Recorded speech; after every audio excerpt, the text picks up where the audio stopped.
Hey, what's up, everybody? Welcome back. I'm talking a little bit about recovery stocks, and then, of course, like I said in my last video, that CHWY was going to hit 100, and I was going to take profits on some of it. So I ended up clipping half. I took half off in my M1.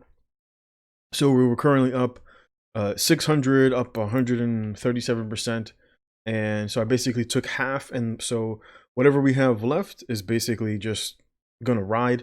We'll see where CHWY goes, if it has a little bit of a pullback, into the 80s, or if it just basically keeps on going for the new year. CHWY, of course, like I said previously, is basically your Amazon for pet users. If you own pets with cats, dogs, birds, etc., they've got pharmaceuticals. So it has like a little thing where you can subscribe. It's got like a little bit of advantages for people who subscribe to them.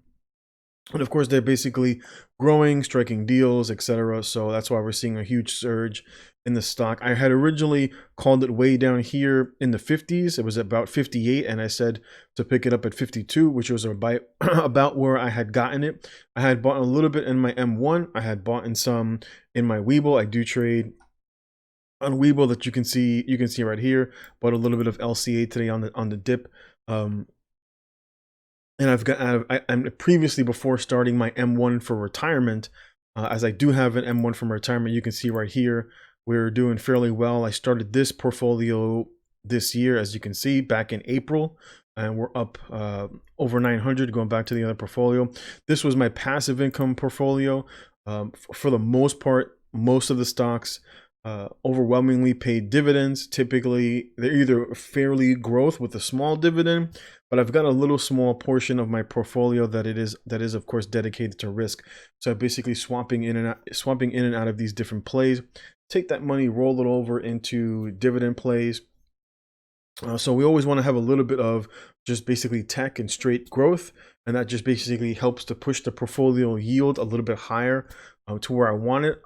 I'm trying to push for a 10% yield for my portfolio. Currently, we're a little over 7%. So basically, going back, like I said, we were taking some profits. We were taking some profits here in CHWY. Excuse me.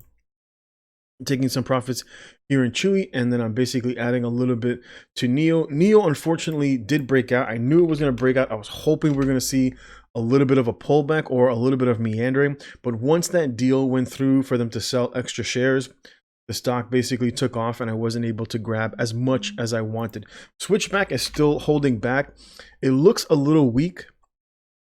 I will say switchback acting a little weak. We might see a retest down to into the 30s, and then of course there's a big gap here where it could trade back down into the 30s. We're just kind of watching it. I am adding a little bit. I added both a little bit to NEO, a little bit to switchback. I'm hoping to see a little bit more of a pullback. Unfortunately, I didn't have the funds at the time. I did want to take profits in CHWY. But what I did want to talk about was a little bit about the recovery stocks. We talked a little bit about Wells Fargo, which I had been calling down here, down into the low 20s. As you can see, currently is 29 with a resistance of 30. And so your next resistance, if we see a break above 30 in Wells Fargo, we're more than likely going to test 34s. And then from there, we'll probably end up testing 40. So basically right now, Wells Fargo trading, as you can see, is basically trading sideways for the most part.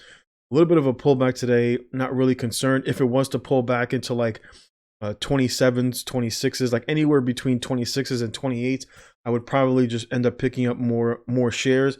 Currently waiting for a little bit of a breakout. Again, it all depends on how some people want to play. Some people basically accumulate shares during the channeling period, and some people buy the breakouts. I typically like to buy the breakouts if the breakout is on volume. Like I said with CHWY. CHWY had a huge breakout. I think it was right here. Excuse me.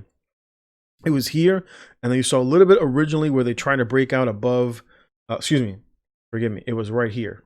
This was the breakout that we had in CHWY on some decent volume when I called it into the 70s. We had a little bit of volume, and then of course more confirmation volume, and then basically you see the exact thing right here where we finally break out again above 78, and we break out on volume.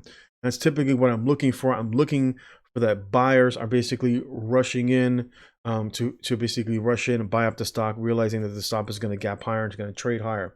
your next bet, of course, is always 100. So that's basically what I'm looking for in Wells Fargo. As you can see, the volume has been mostly the same. I would look for this type of volume right here, right? You can see this candle right here, and then you can see right here where the stock breaks out. It does a little bit of a retest, and then we just move higher on continued buying. And typically what I look for is I look for fairly light selling, or if you get really high selling, and for example, the stock does trade to the downside, but you get really high volume like this, but you see real minimal movement in the stock, meaning that there's enough buyers to fill the gap. But then for the most part, we did fairly end on a negative note, so that you don't see what's basically like an engulfing candle where you see the stock break out, trade a little bit higher, and then immediately gets engulfed by a big red candle, showing that there is more sellers than there are buyers. And that's typically what I look for to distinguish where you see a real breakout versus what potentially could be a false breakout. So currently for Wells Fargo, I'm waiting for a breakout to above 30, and I'm probably going to add an additional 500. I already said I was going to put in 2,500. I had Wells Fargo, JetBlue, ExxonMobil, as well as Dave & Buster's as my basically my 4 recovery stocks. So they've both, all of them have been doing fairly well. In terms of ExxonMobil, we're seeing basically a little bit of a channel. Again, 44 being a little bit of resistance. And then, of course, your next resistance is going to be 46. And then there really isn't too much resistance. Probably we could see resistance here at 54, where you can see, where is it? Right here. Where you can see the stock basically bounced off of 48 and then hit 54s, came down. We saw the exact same thing basically right here. So that's what I would look for the stock to repeat, because I know people, obviously people just like me looking at the stock, are going to trade at are more than likely going to trade it the exact same way. So we'll have to see how the stock behaves on the breakout. The other stock, of course, that I want to talk about was JetBlue. JetBlue is showing a little bit of weakness. It looked like for the most part we were holding at about 1450, especially when you look at it. Especially over the 5-minute, you really see a 1450 sort of a floor. And now we're seeing a breakthrough through the floor, right? You can see the breakthrough through that floor, and we're seeing that on volume, showing that the stock is exhibiting a fairly large amount of weakness. And then today we're seeing light volume buying and basically pulling back from the 1450, likely indicating that 1450 is now becoming a ceiling. We'll have to wait and see how the stock behaves over time. I did buy a put on the stock to see if it trades back down to 13, because 13 is where our resistance is, right? You can see that here where we kind of paused here.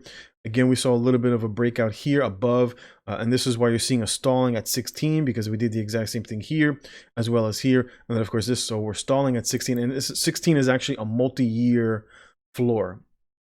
It's a multi-year floor all the way back from 2018, 19, and of course parts of 1918, of course now in 20. So that's why it's having such a hard time. But of course, once we do break through 16, more than likely you will see the stock trade into the 20s. And so that's basically what I'm waiting for. I'm trying to buy it down here, and I would say anywhere between 13 and 14 would be where I would add more to my position. I've been wanting to add more. Like I said, this was one of my recovery plays. I did buy it originally down here at 7 and sold it when it rushed to 15. Ended up getting out of most of my profits, most of my shares, and took profits on JetBlue, which is why, as you can see, even though I've only got 384, I'm still up 400 because I took most of my profits back then. And so I'm looking for an opportunity, of course, to dive back in at about $13, and of course subsequently taking profits again once we re-enter back into the 20s. We'll have to see how 2021 moves forward, especially with the vaccine, if the narrative changes in terms of people being less fearful over the virus. It does have a very high survival rate. One of the real issues, of course, is how like governors and local politicians are basically treating their constituents, as we're seeing multiple places with very stringent lockdowns despite no science, despite lack of evidence. We'll have to wait and see, of course, things with the presidency. So I would basically look to accumulate shares around in this 13 to 14 area. As we're seeing, like I said, we're seeing a breakdown below 1450. I have to see where the stock ends for the day. The market is down today, so we could see the stock slowly trade to the downside and see if we bounce off of 13, as I am looking to put more money into the stock.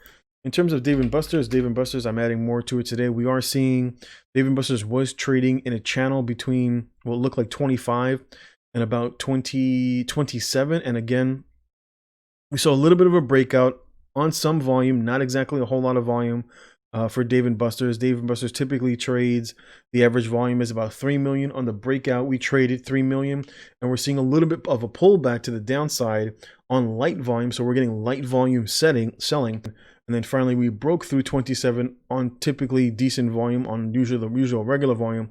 And then today we're seeing light volume selling. So that's a good indication that the stock, of course, is holding. As you can see, intraday, we did come down to 27s. So we basically retested 27. We could see the stock, of course, trade to the upside.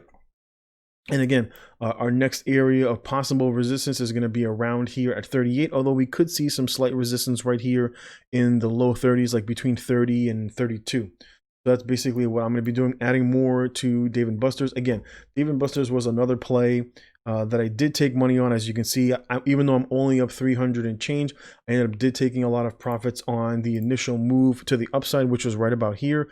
Ended up selling at about 27 and change on that day, and then looking to, of course, to get back in as I do see a breakout. I wish I had gotten more down here, but I was thinking that the stock was going to trade a little bit lower and possibly retest into the teens, which of course didn't happen. I did take a little bit of a position, very small, and of course I'm basically going to have to pay up for it now, but I do perceive a nice little breakout to the upside. Those are basically the recovery plays, like I've said before, between ExxonMobil, JetBlue, Dave & Buster's, and Wells Fargo are basically the stocks that I'm looking for these strategic points to break out for some more upside potential.